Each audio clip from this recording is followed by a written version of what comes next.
नमस्कार। Learning club के इस चैनल पे मैं आप सभी साथियों का वेलकम करता हूं, जो भी स्टूडेंट्स देख रहे हैं। वैसे ये सेट सभी के लिए इम्पोर्टेंट है, बट इस बात को ध्यान में रख के बनाया गया है कि मद्य निषेध परीक्षा, सिपाही परीक्षा जो आ रहा है 17 तारीख को जो है, उसका प्रैक्टिस सेट और गुणवत्तापूर्ण प्रैक्टिस सेट हम लोग लेकर के आए हैं। तो इसमें मैं पूरे 50 क्वेश्चन को डिटेल एनालिसिस के साथ हम डिस्कस करेंगे। और चूंकि जीके तो हर एग्जाम में आता है ना, जनरल नॉलेज, और ये स्तरीय जीके है। क्वेश्चन इंपॉर्टेंट नहीं होगा, हम जो एनालिसिस करेंगे वो इम्पोर्टेंट बहुत होगा, और उसको आप अच्छे से देखिएगा। और 50 क्वेश्चन में आपको ये बताना है कमेंट में कि आपका कितना सही होता है। चलिए, तो हम स्टार्ट करते हैं। पहला प्रश्न है कि ब्रह्म समाज की स्थापना कब हुई। तो देखिए, ब्रह्म समाज का जो स्थापना हुआ वो 1828 में हुआ, है ना। और इसका स्थापना इसका स्थापना राजा राम मोहन राय ने किया था, राजा राम मोहन राय। और इनका जो मुख्य उद्देश्य था ब्रह्म समाज का, वो था कि हिंदू धर्म में कुरीतियाँ जो बहुत आ गई थी, है ना, उस शताब्दी में सुधार करना था। इनको कुरीतियाँ में रेक्टिफिकेशन करना था, हिंदू धर्म में सुधार लाना, है ना, सभी धर्म के अच्छाई को अपनाना, मूर्ति पूजा का विरोध जो है वो इनका एक बहुत बड़ा एजेंडा था।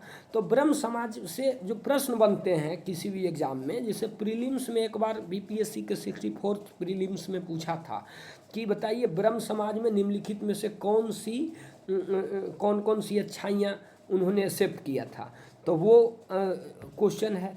तो आपको डीप ज़्यादा देगा, तो इतना से ज़्यादा डीप आपका पेपर में नहीं रहेगा।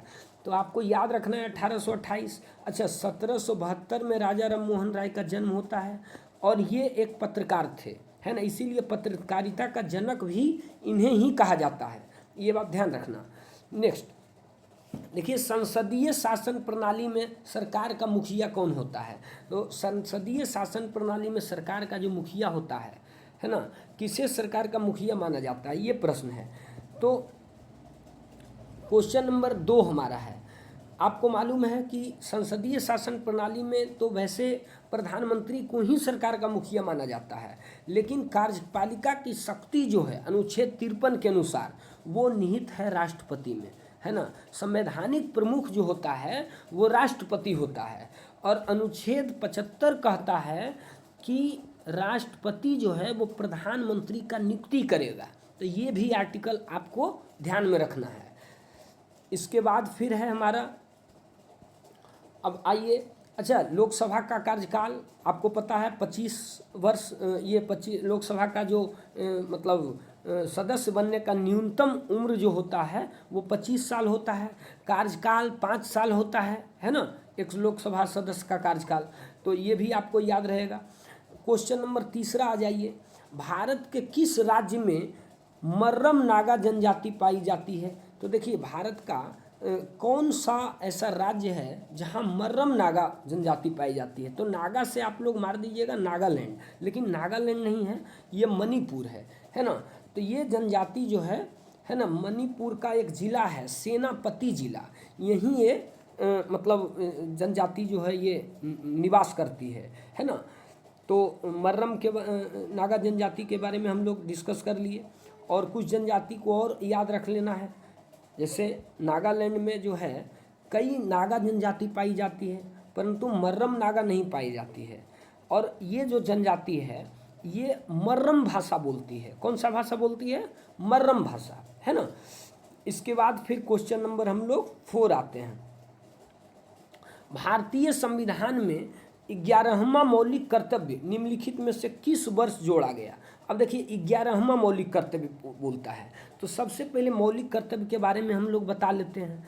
ये स्वर्ण सिंह समिति के सिफारिश पर आया, स्वर्ण सिंह कमेटी, है ना, इनके सिफारिश पर मौलिक कर्तव्य आया। और मौलिक कर्तव्य जो हमारा है ये लागू कब हुआ, तो 42वां संशोधन में। कैमा संशोधन में? 42वां संशोधन। और ये संशोधन हुआ 1976 को। कब हुआ? 1976 को। तो उसमें जो मूल कर्तव्यों की सूची थी, कर्तव्य, वो 10 कर्तव्य था, है ना। और 10 कर्तव्य टोटल हुआ, और ये भाग 4 क में जोड़ा गया, है ना, मैंने संविधान के अनुच्छेद में भाग हैं बहुत सारे, उसमें भाग जो 4 था उसके क में ये चीज़ जोड़ा गया, और अनुच्छेद 51 क जो है वो संविधान का मौलिक कर्तव्य के बारे में वर्णन करता है।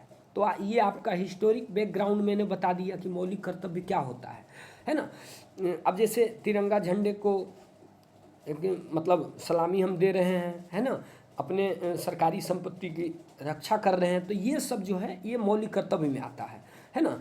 तो ये बोला गया कि 11वां मौलिक कर्तव्य के बारे में पूछा गया था, तो 11वां मौलिक कर्तव्य जो है वो 86वां संशोधन में जोड़ा गया, और ये 2002, याद रखिएगा 2002 में जोड़ा गया। और इसमें कहा गया कि 6 से 14 वर्ष की आयु के बच्चे जो हैं, है ना, वो माता पिता संरक्षकों का यह कर्तव्य होगा कि अपने आश्रित बच्चों को शिक्षा प्राप्त करने का अवसर प्रदान दें। तो ये हमारा मौलिक कर्तव्य है। इसके बाद 5वां नंबर प्रश्न में हम लोग आते हैं। 5वां नंबर हमारा प्रश्न क्या कह रहा है, देखिए 5वां नंबर प्रश्न है हमारा कि कंचनजंगा राष्ट्रीय उद्यान भारत के निम्नलिखित में से किस राज्य में स्थित है।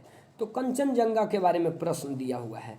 तो देखिए आपको अवगत होंगे कि कंचनजंगा जो है वो आपका सिक्किम, आप जानते हैं सिक्किम में ये अवस्थित है।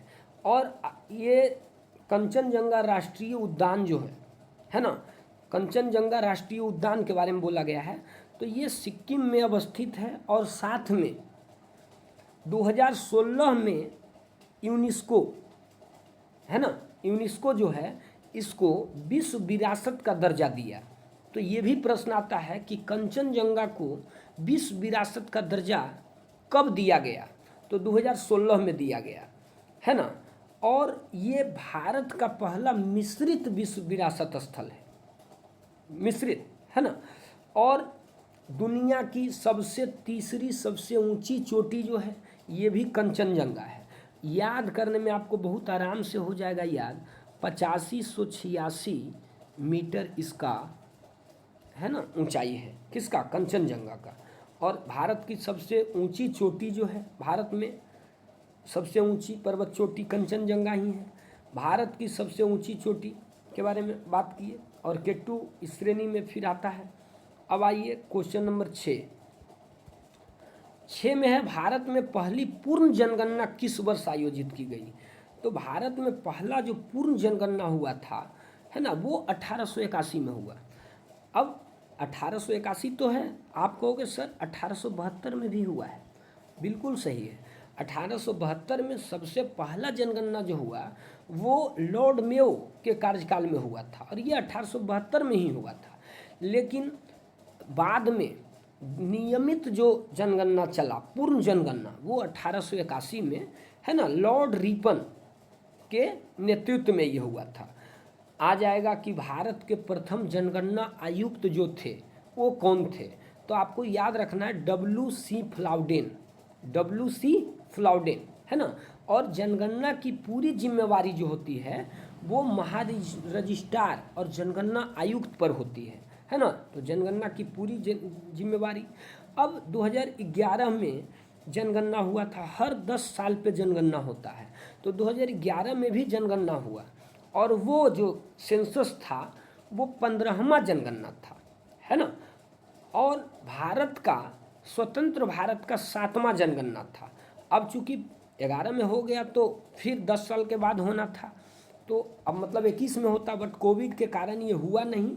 और फिर अभी जा कर के 26-27 में ये जनगणना चल रहा है, जो 2 चरण में चल रहा है, 27 में जा कर के पूर्ण होगा, है ना।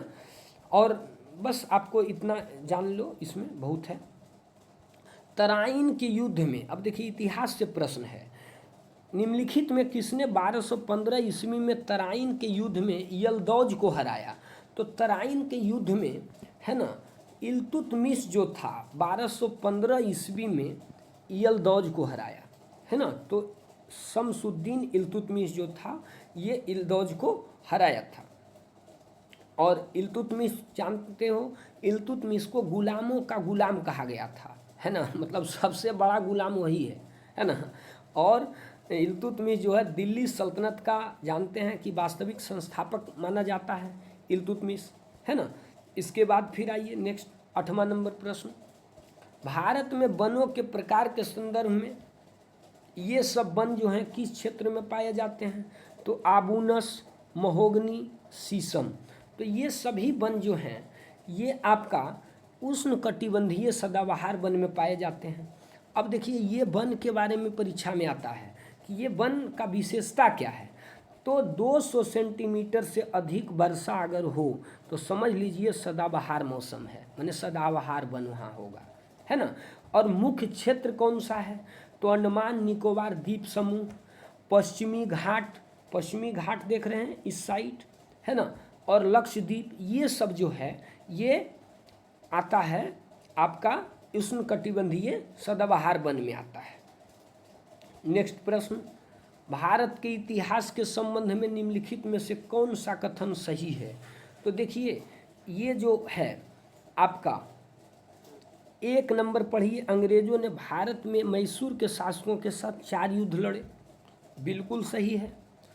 और श्री टिप्पू सुल्तान की राजधानी श्रीरंगपट्टनम की रक्षा करते हुए मारा गया, बिल्कुल सही है। रंगपट्टनम श्री टिप्पू सुल्तान बहुत प्रतापी राजा था और हैदर अली का है न पुत्र।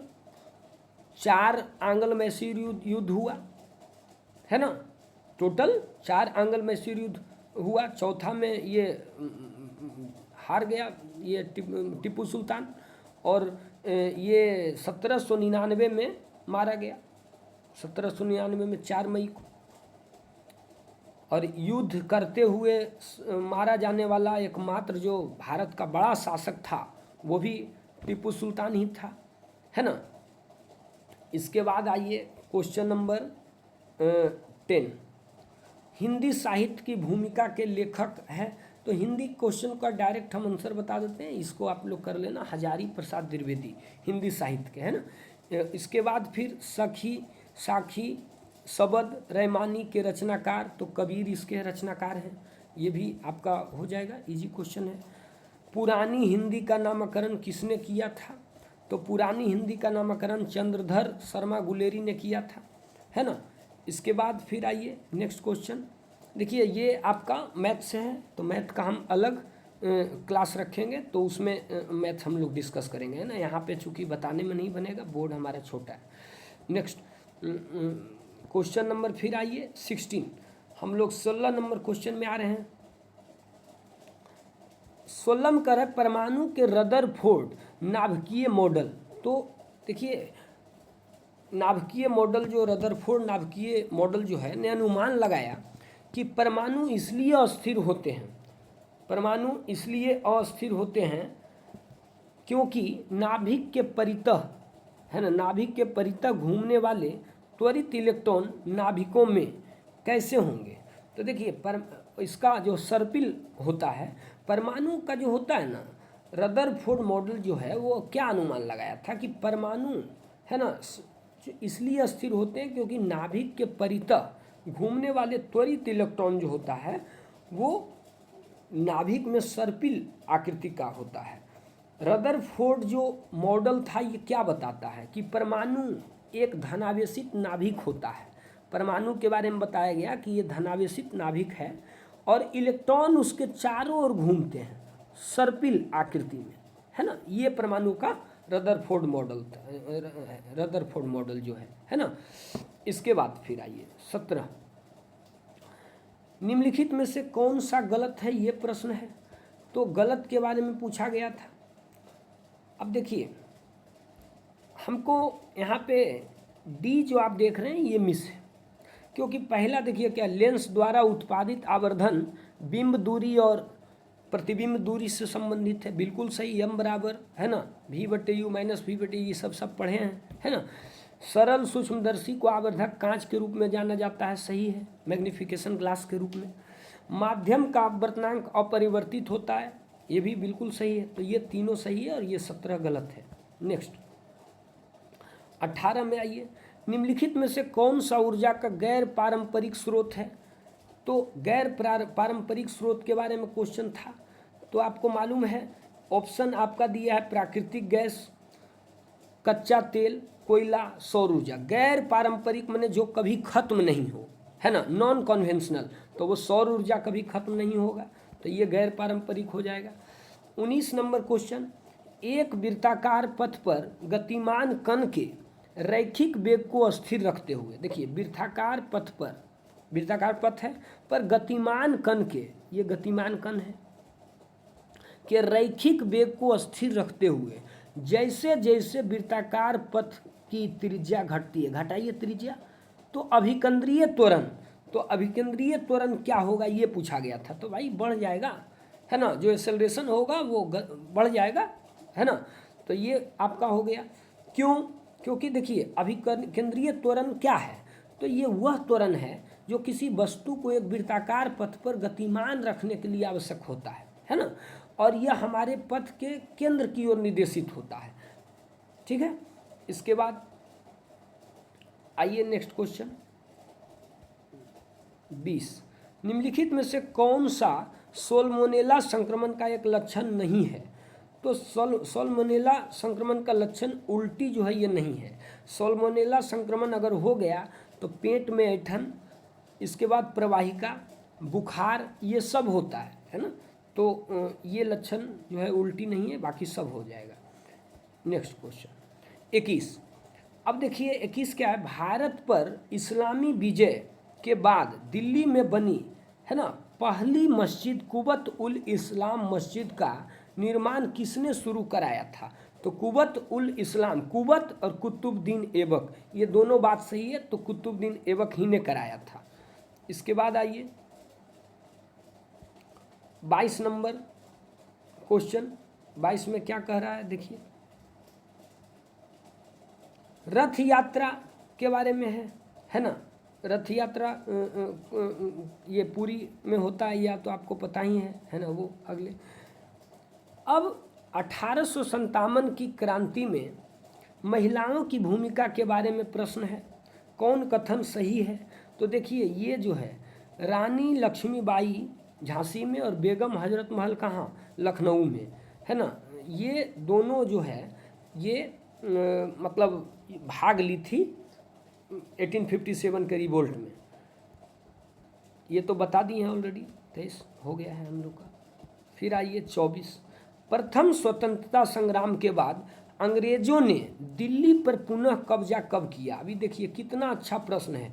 अभी हम लोग जानते हैं कि प्रथम स्वतंत्रता संग्राम के बारे में पढ़ते हैं, कब किया कब्जा, तो देखिए चूँकि मई वगैरह में तो युद्ध ही चल रहा था, मई जून में तो चल रहा था, तो सितंबर, 2-3 महीने लग गए, 4 महीने, सितंबर 1857 में ही जाकर के फिर कब्जा लिया, है ना।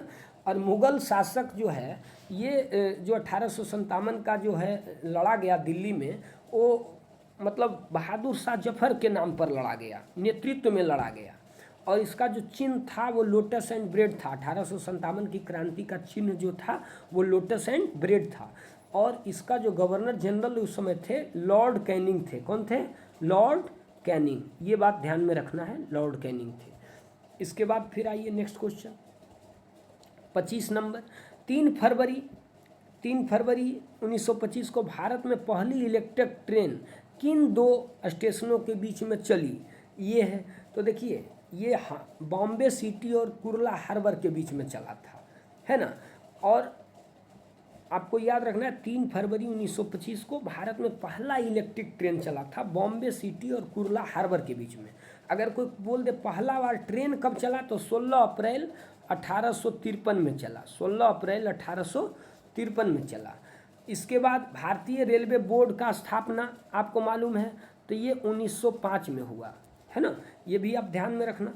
नेक्स्ट क्वेश्चन 26, भारत के मुख्य निर्वाचन आयुक्त का कार्यकाल कितना होता है, तो देखिए भारत का वैसे तो 6 साल होता है, तो 6 साल या 65 वर्ष का आयु जो पहले हो, मानिए कि, है ना, मुख्य निर्वाचन आयुक्त अभी जो है ज्ञानेश कुमार, मान के चलिए इनका उम्र 58 हो रहा है, 58 नहीं, आप ऐसे समझिए कि इनका उम्र 63 हो रहा है, तो अब बताइए यहाँ पर अब 6 साल वो नहीं जाएंगे, क्योंकि 65 पूर्व जाएगा 2 साल में, तो 2 साल में वो रिटायर कर जाएंगे। इसके बाद 27, मध्य प्रदेश में काट और दहन कृषि को किस नाम से जाना जाता है, ये प्रश्न है। तो देखिए इसको दहिया के नाम से जाना जाता है। तो मध्य प्रदेश में एक खेती है काट और दहन कृषि।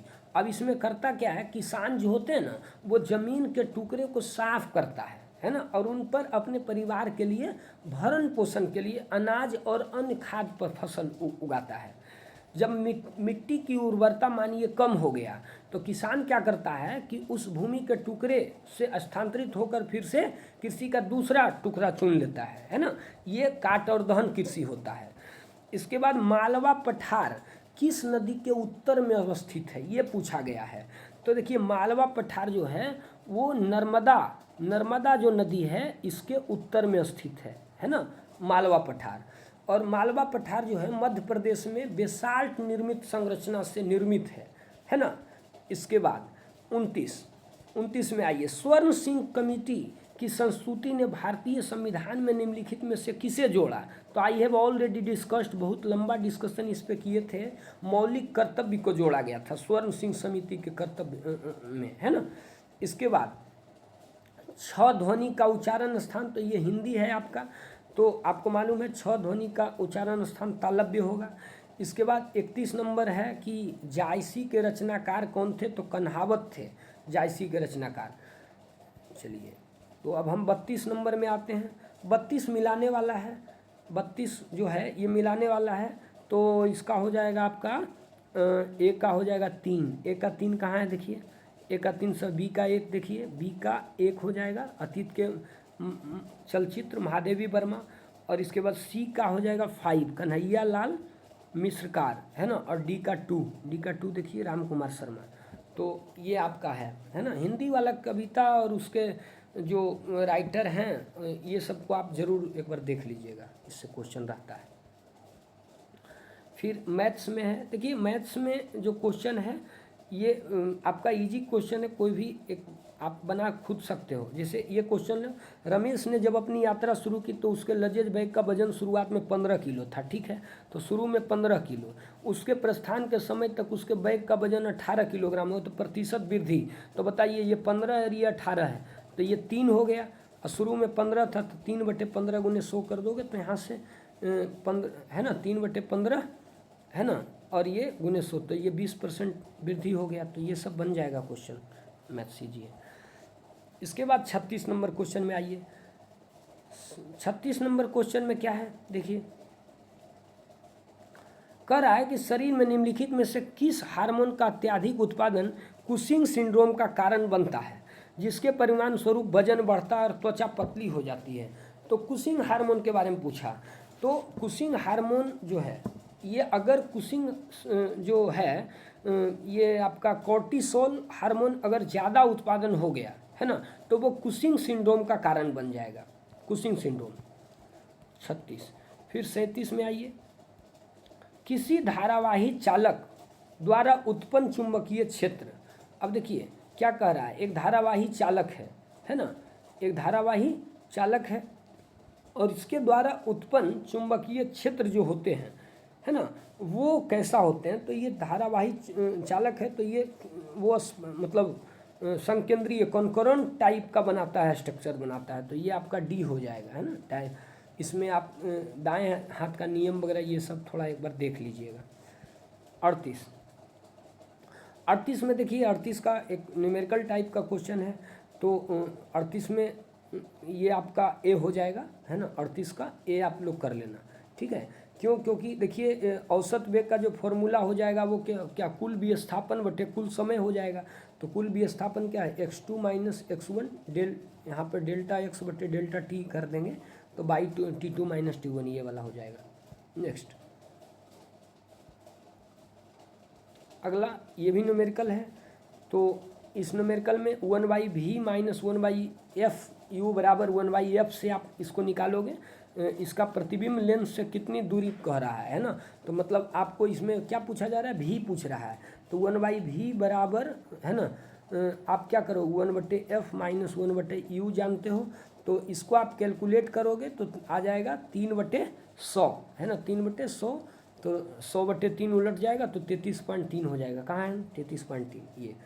इसके बाद फिर आइए गोल कृमि किस संघ से संबंधित है? तो देखिए गोल कृमि जो है वो एस्केलमिंथिज संघ से संबंधित है ना, ये एस्केलमिंथिज संघ से। इसके बाद भारतीय संविधान की कौन सी अनुसूची राज्यसभा में सीटों के आवंटन की रूपरेखा प्रस्तुत करती है? ये था, तो देखिए ये चौथी अनुसूची हो जाएगा। कौन हो जाएगा? चौथी अनुसूची है ना, मतलब ये चौथी अनुसूची। इसके बाद फिर क्वेश्चन नंबर 41 में ये है, राज्यसभा में सीटों के आवंटन की रूपरेखा प्रस्तुत करती है, तो 5वीं हो जाएगा ये, है ना। राज्यसभा में सीटों का आवंटन कह रहा है ना, तो इसमें एक मिनट एक बार पढ़ने दीजिए। भारतीय संविधान की कौन सी अनुसूची राज्यसभा में, राज्यसभा में सीटों के आवंटन की रूपरेखा, सीटों के आवंटन की रूपरेखा, तो ये 4th है ना।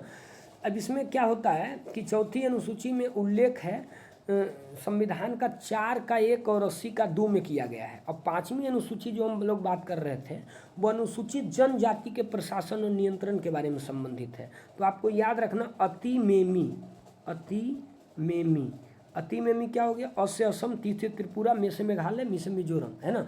तो ये 4 का प्रशासन कैसे चलेगा वो 5वीं अनुसूची बताता है। इसके बाद 42, देखिए 42 क्या है कि कौन सा, ये डायरेक्टिव प्रिंसिपल से क्वेश्चन है, कौन सा नीति का निर्देशक सिद्धांत कार्य के लिए न्याय संगत और मानवीय परिस्थितियों के प्रावधान पर संबंधित है? तो इसमें आपका हो जाएगा 42 नंबर क्वेश्चन है, आर्टिकल 42 ही हो जाएगा, है ना। आर्टिकल 42 जो है वो न्याय संगत मानवीय परिस्थिति वगैरह के बारे में बात करता है ना। और 51 जो है अंतर्राष्ट्रीय सुरक्षा है ना। 50 कार्यपालिका से न्यायपालिका का पृथक्करण है। 47 पोषाहार पर बात करता है ना। ये सब आप ध्यान रखना। इसके बाद 43, मौर्य साम्राज्य में जिले का प्रशासन किसकी जिम्मेदारी हुआ करती थी? तो देखिए ये प्रादेशिक का जिम्मेवारी हुआ करता था, है ना। अगला, भारत में कौन सा एजेंसी पंचवर्षीय योजना, है ना, भारत में कौन सा एजेंसी पंचवर्षीय योजना तैयार करने के लिए जिम्मेवार है? तो ये योजना आयोग 2014, है ना, ये 2014 जो है वो जिम्मेवार है। अब ये जो लास्ट पंचवर्षीय योजना जो था वो मनमोहन सिंह के कार्यकाल में था, आपको मालूम होगा, है ना। और ये 12वां, है ना। और 1 जनवरी 2015 को जो है नीति आयोग ने इसका जगह ले लिया। और इस पहले उपाध्यक्ष जो थे वो गुलजारी लाल नंदा थे। योजना आयोग के पहले उपाध्यक्ष याद रखिएगा, गुलजारी लाल नंदा थे। फिर 46 नंबर क्वेश्चन है। इसके बाद 46 में काराकोरम पर्वत निम्नलिखित में से किस क्षेत्र में स्थित है? तो आपको मालूम है उत्तरी भारत में ये क्वेश्चन नंबर 46 हो जाएगा। उत्तरी भारत में काराकोरम है। और इसमें आपको मालूम है कि काराकोरम जो है ये कौन कौन सा देश को कवर करता है? तो अफ़गानिस्तान, चीन, भारत, है ना, तजाकिस्तान, ये सब को कवर करता है। ग्लेशियर जो सियाचिन ग्लेशियर पूर्वी काराकोरम में अवस्थित है। तो पूर्वी एक बार ध्यान में रखिएगा। ये तो क्वेश्चन हो गया। 47 में आइए, औद्योगिक क्षेत्र में लिबरलाइजेशन का एक क्या प्रभाव है ना। तो इसमें प्रतिस्पर्धा में वृद्धि, है ना, यही हो जाएगा, प्रतिस्पर्धा में वृद्धि 47 का भी, है ना। कंपटीशन ज़्यादा होता है, उदारीकरण होगा तो ज़्यादा कंपनी आएगा, देश में ज़्यादा कंपनी आएगा तो अमूमन है कि वो क्या माने कंपटीशन अच्छा होगा, है ना। इस पर बात था। इसके बाद फिर आइए 47 तक। तो 47 तक तो हम लोग कर लिए। क्वेश्चन नंबर 47 हमारा हो गया। अब हम लोग बात करेंगे 48 नंबर, है ना। तो 48, 49, 50 आपको खुद करना है ना। जैसे 48 में क्या कह रहा है एक बार देख लीजिए। कह रहे निम्न में से कौन सा विकसित अर्थव्यवस्था के उदाहरण में शामिल है? तो ये आप कर लो, है ना। मैं वैसे बता भी देता हूँ उपयुक्त सभी, क्योंकि ये तीनों हो जाएगा, है ना। इसके बाद आरबीआई रिजर्व बैंक का स्थापना जो हुआ वो उसका मुख्यालय कहाँ था आरबीआई स्थापना वर्ष में? तो हाँ, ये ध्यान रखिएगा कि आरबीआई का जो स्थापना वर्ष हुआ ना, इस समय इसका स्थापना मद्रास में नहीं था, दिल्ली में भी नहीं था, बॉम्बे में भी नहीं था, कलकत्ता में था, है ना। गढ़ फतह करना, है ना, माने कठिन काम करना, है ना, ये होगा। तो अभी हम लोग कुल मिलाकर के 50 क्वेश्चन मतलब आपका डिस्कस किए हम लोग। टोटल 50 क्वेश्चन, और उम्मीद है कि ये सेट से आपको लाभ हुआ होगा। हर क्वेश्चन का डिटेल एनालिसिस हम लोग किए, तो आप लोग अपना स्कोर बताइएगा कि आपका कितना हुआ है, मतलब कंप्लीट कितना हुआ है। चलिए, थैंक यू।